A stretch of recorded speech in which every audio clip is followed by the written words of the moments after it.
আসসালামু আলাইকুম। সবার আগে বাছাই করা 10টি আন্তর্জাতিক খবর জানিয়ে দেব। প্রথমেই থাকছে শিরোনাম। তবে তার আগে অনুরোধ থাকবে ভিডিওটিতে একটি লাইক দিবেন।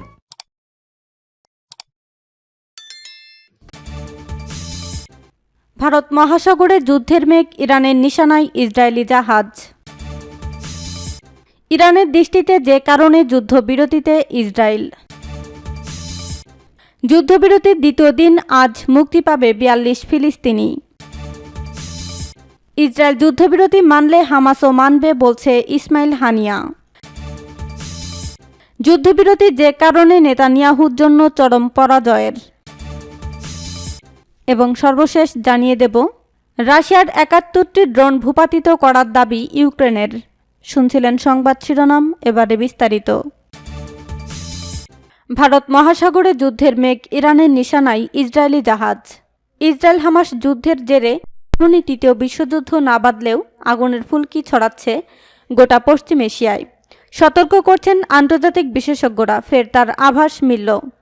শনিবার মার্কিন প্রতিরক্ষা মন্ত্রকের এক আধিকারিক জানালেন, শুক্রবার ভারত মহাসাগরে এক ইসরায়েলি ধনকুবেরের কন্টেনার জাহাজে হামলা চালিয়েছে সন্দেহভাজন একটি ইরানি ড্রোন। বিস্ফোরণে ক্ষতি হয়েছে জাহাজটির। পশ্চিম এশিয়ার সাম্প্রতিক যুদ্ধের সাময়িক বিরতির মধ্যেই ইসরায়েলি জাহাজে হামলা ঘটনা ইঙ্গিতবাহী বলে মনে করা হচ্ছে। শুক্রবার থেকে গাজায় যুদ্ধ বিরতিতে দুই পক্ষের পণবন্দীদের মুক্তির প্রক্রিয়া শুরু হয়েছে।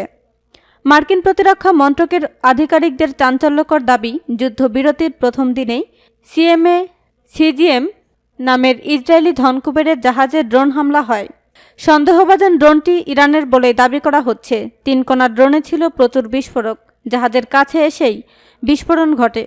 কেউ হতাহত না হলেও জাহাজের ক্ষতি হয়েছে বলে জানা গিয়েছে।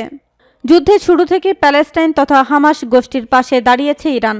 বিষোদ্গার করেছে ইসরায়েল ও আমেরিকার বিরুদ্ধে। কিছুদিন আগে এক বিবৃতিতে ইরানের প্রেসিডেন্ট গিলানি মন্তব্য করেন, ইসরায়েল হলো আমেরিকার অবৈধ সন্তান। বলেন, আমেরিকা ইহুদি শাসককে গাজার অসহায় জনগণের বিরুদ্ধে অপরাধমূলক অভিযান চালাতে উৎসাহ দিয়েছে। এমনকি এই নৃশংসতাকে বৈধ প্রতিরক্ষামূলক নীতি বলেও ঘোষণা করেছে। ইরানের দৃষ্টিতে যে কারণে যুদ্ধবিরতিতে ইসরায়েল। গাজায় হঠাৎ করে ইসরায়েল কেন যুদ্ধবিরতিতে রাজি হয়েছে তার কারণ জানিয়েছেন ইরানের ইসলামী বিপ্লবী গার্ড বাহিনীর প্রধান মেজর জেনারেল হোসেইন সালামি। তিনি জানিয়েছেন, হেরে যাওয়ার ভয়ে ইসরায়েল যুদ্ধবিরতিতে রাজি হয়েছে। এ যুদ্ধে বিজয়ের দিকে এগিয়ে যাচ্ছে। এমনটি অনুভব করলে তেল আবিব কখনো যুদ্ধ থামাতো না। বৃহস্পতিবার ইরানের স্বেচ্ছাসেবী বাহিনী বাসিজ এর এক সমাবেশে তিনি এমন মন্তব্য করেন। সালামি বলেন, ইসরায়েলের অক্ষমতা ও ব্যর্থতা আজ স্পষ্ট। তাই দেশটি যদি তার ভুলগুলো থেকে শিক্ষা না নেয় এবং তা আবারও ভুল করে, তাহলে তারা আরও বড় ধ্বংসযজ্ঞের শিকার হবে। তিনি বলেন, ইসরায়েল তার দুর্গ থেকে গাজায় স্থল অভিযান চালানোর ফলে তাকে এর মূল্য দিতে হয়েছে। 300-এর বেশি ট্যাঙ্ক ও সাজোয়াজান ধ্বংস করেছে হামাস। শত্রুরা ভেবেছিল শিশু, নারী ও নবজাতক শিশুদের হত্যা করে তারা বিজয়ের পতাকা উড়াবে এবং তাদের কাছে বিজয়ের সংজ্ঞা কেবল এটাই যে প্রতিরক্ষাহীন অসহায় বেসামরিক লোকদের ধ্বংসস্তূপের নিচে সমাধিস্থ করা। জেনারেল সালামি আরও বলেন, উত্তরাঞ্চলে লেবাননের ইসলামী প্রতিরোধ আন্দোলন হিজবুল্লাহ ইসরায়েলকে ব্যস্ত রেখেছে এবং ইসরায়েল পশ্চিম তীরেও সংকটের শিকার হয়েছে। ফলে ইসরায়েলিরা দিনরাত আতঙ্কের মধ্যে দিন কাটাচ্ছে। যুদ্ধবিরতির দ্বিতীয় দিন আজ মুক্তি পাবে 42 ফিলিস্তিনি। হামাস ইসরায়েলের মধ্যে চলা 4 দিনের যুদ্ধবিরতির দ্বিতীয় দিন আজ। শর্ত অনুযায়ী দ্বিতীয় দিনে 42 ফিলিস্তিনি বন্দীকে মুক্তি দেবে ইসরায়েল। এদিকে ইসরায়েলি কর্তৃপক্ষ জানিয়েছে, গত 7 অক্টোবর হামাসের হামলার পর আটক করে গাজায় নিয়ে যাওয়া জিম্মিদের মধ্যে থেকে 14 জিম্মিকে শনিবার মুক্তি দেওয়া হবে। শুক্রবার থাই নাগরিক এবং ইসরায়েলি সহ গাজায় আটক প্রায় 2 ডজন জিম্মিকে বন্দিদশা থেকে মুক্তি দেয় হামাস। একই সঙ্গে ওই দিন ইসরায়েলের হেফাজতে থাকা 39 ফিলিস্তিনি বন্দিও মুক্তি পেয়েছে। চুক্তি অনুযায়ী যুদ্ধবিরতির 4 দিনে ইসরায়েল তাদের কারাগার থেকে 150 ফিলিস্তিনিকে মুক্তি দেবে। এদিকে 4 দিনের যুদ্ধবিরতি শেষে ফিলিস্তিনের গাজায় ফের হামলা শুরু করবে দখলদার ইসরায়েল। বৃহস্পতিবার ইসরায়েলের প্রতিরক্ষা মন্ত্রী ইয়োভ গ্যালান্ট এ ঘোষণা দেন। তিনি বলেন, স্বল্প সময়ের বিরতি শেষ হলে আরও অন্তত 2 মাস হামাসের বিরুদ্ধে তীব্র লড়াই চালিয়ে যাবে ইসরায়েলের বাহিনী। সেজন্য এ বিরতিতে সেনাদের প্রস্তুতি নিতে, তদন্ত করতে, আরও অস্ত্র সরবরাহ করতে এবং যুদ্ধ চালিয়ে যাওয়ার জন্য প্রস্তুত হতে হবে। ইসরায়েল যুদ্ধবিরতি মানলে হামাসও মানবে বলছে ইসমাইল হানিয়া। ইসরায়েল যতদিন যুদ্ধবিরতি মেনে চলবে ততদিন হামাসও তা করবে বলে জানিয়েছেন ফিলিস্তিনের গাজা উপত্যকার নিয়ন্ত্রণকারী এই গোষ্ঠীটির চেয়ারম্যান ও রাজনৈতিক শাখার প্রধান ইসমাইল হানিয়া।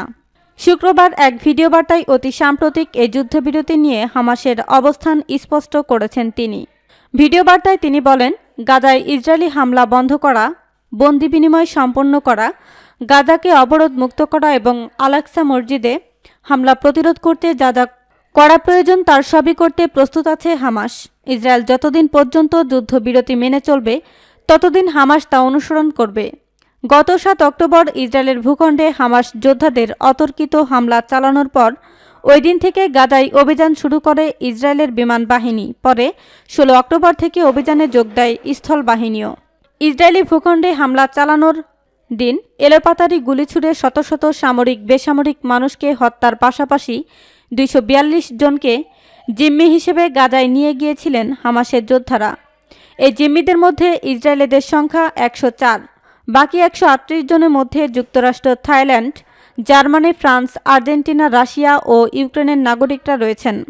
অন্যদিকে ইসরায়েলি বিমান ও স্থল বাহিনীর টানা 1.5 মাসের অভিযানে গাজায় নিহত হয়েছেন প্রায় 15,000 ফিলিস্তিনি। সূত্র রয়টার্স, আল আরাবিয়া। যুদ্ধবিরতি যে কারণে নেতানিয়াহুর জন্য চরম পরাজয়ের। হামাস ইসরায়েল যুদ্ধবিরতি চুক্তি একটি সুস্পষ্ট বার্তা নিয়ে এসেছে, আর তা হলো এই যুদ্ধবিরতির মধ্য দিয়ে মহাপ্রতাপশালী ইসরায়েল এবং সেই সঙ্গে দেশটির নেতা ও প্রধানমন্ত্রী বেনিয়ামিন নেতানিয়াহুর চরম পরাজয় হয়েছে, এমনটাই বলেছেন বিশ্লেষকরা। ফিলিস্তিনিদের অবরুদ্ধ গাজা উপত্যকায় টানা 1.5 মাসেরও বেশি সময় ধরে রক্তক্ষয়ী সংঘাতের পর চলতি সপ্তাহে হামাস ও ইসরায়েলের মধ্যে 4 দিনের যুদ্ধবিরতি চুক্তি হয়, যা শুক্রবার সকাল থেকে কার্যকর হয়েছে। এরই মধ্যে চুক্তির শর্ত মেনে 13 ইসরায়েলি নাগরিক ও 12 থাই নাগরিককে মুক্তি দিয়েছে হামাস। তবে ইসরায়েল এখনও ফিলিস্তিনি কারাবন্দীদের মুক্তি দেয়নি, যাদের জন্য বছরের পর বছর ধরে অধীর আগ্রহে অপেক্ষা করছে ফিলিস্তিনি পরিবারগুলো। তবে শিগগিরই তাদের ছেড়ে দেওয়া হবে বলেই মনে করা হচ্ছে। এদিকে যুদ্ধবিরতির সুযোগে আবারও নিজেদের ভিটেমাটিতে ফিরতে শুরু করেছেন গাজাবাসী। হামাস ইসরায়েলের মধ্যকার এই যুদ্ধবিরতিকে ইসরায়েলিদের জন্য চরম পরাজয় বলে মনে করছেন বিশ্লেষকরা। নিজেদের মতের পক্ষে তারা 3টি কারণ উল্লেখ করেছেন। প্রথমত, গত 7 অক্টোবর হামাসের অতর্কিত হামলার পর গোষ্ঠীটিকে নির্মূলের সর্বাত্মক যুদ্ধ ঘোষণা করে ইসরায়েল। গাজা উপত্যকায় নির্বিচার ও বিরামহীন বিমান হামলা শুরু করে ইসরায়েলি বাহিনী। সপ্তাহখানেক পর শুরু করে স্থল অভিযান। দ্বিতীয়ত, হামাসের সামরিক অবকাঠামো বিশেষ করে সুড়ঙ্গ ধ্বংস করতে চেয়েছিল ইসরায়েল, কিন্তু 7 সপ্তাহ ধরে সর্বাধুনিক সব অস্ত্র ব্যবহার করেও সুড়ঙ্গ ধ্বংস তো দূরে থাক, তার খোঁজই পায়নি তারা।